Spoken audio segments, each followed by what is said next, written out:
Okay, we've been talking about these sort of like four meta issues in American politics for a while now. One of those is climate change. Climate change, if we don't deal with it, it impacts everything else that we care about. If your city's underwater, it's hard to be an activist for education policy, is the way I like to sort of apply a metaphor or an example to it.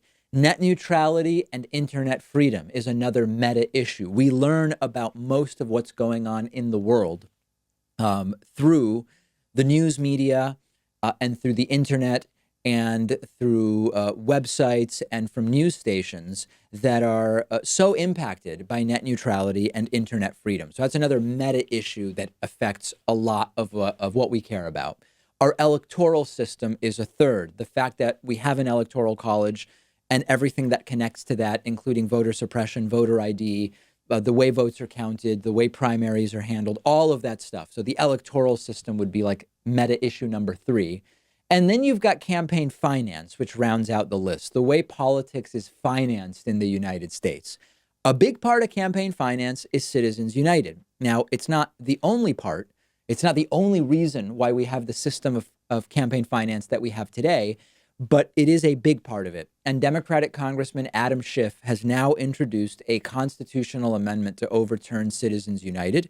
Citizens United is the 2010 Supreme Court decision that did away with corporate campaign spending restrictions. And if this constitutional amendment were ratified, it would allow limits to be put back in place by Congress and by states on the contributions that companies can make. And it would let states decide if, for example, they want to make public financing of elections the law of the land. So this is huge. It's great news. It's the right thing. We should support it. But there are caveats.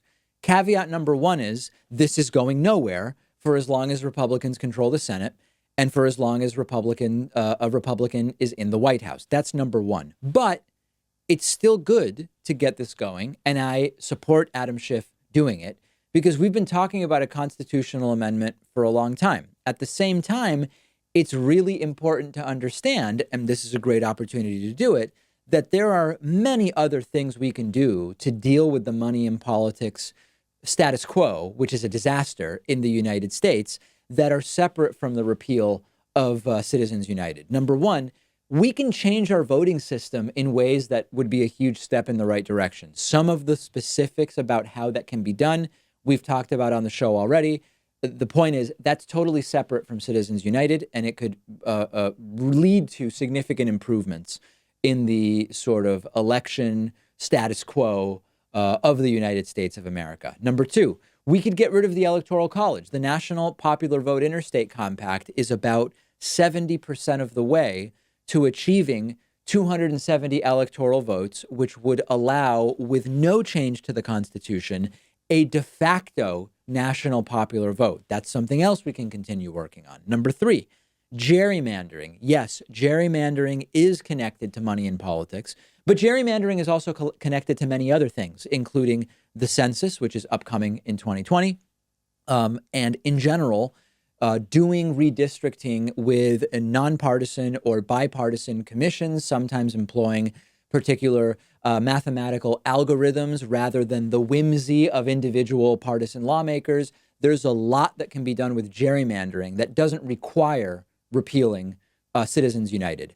Dealing with voter suppression tactics. This includes everything from voter ID, limiting early voting, reducing the number of polling places, on and on and on. We've talked about all of those things. Yes, a lot of that connects to Citizens United and how politics is financed, but we can also accomplish a lot independently on that. But all of this is really to build on fixing money in politics. It's not instead of fixing money in politics. So we do need to get rid of Citizens United, but it's also really important to understand that in the 9 years since Citizens United became the law of the land, it has opened the door to a lot of other incremental changes. Citizens United in and of itself is not the change that needs to be undone. It's a big change that needs to be undone, but it has opened the door to a lot of little changes, getting rid of restrictions on what's called express advocacy, allowing electioneering by more organizations,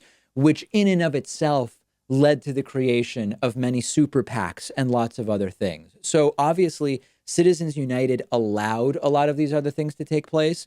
But what we need to not forget is that even if we were to overturn Citizens United, by whatever means it's ultimately overturned, if it ever is, you still need to undo a lot of that other stuff that came from the Citizens United ruling.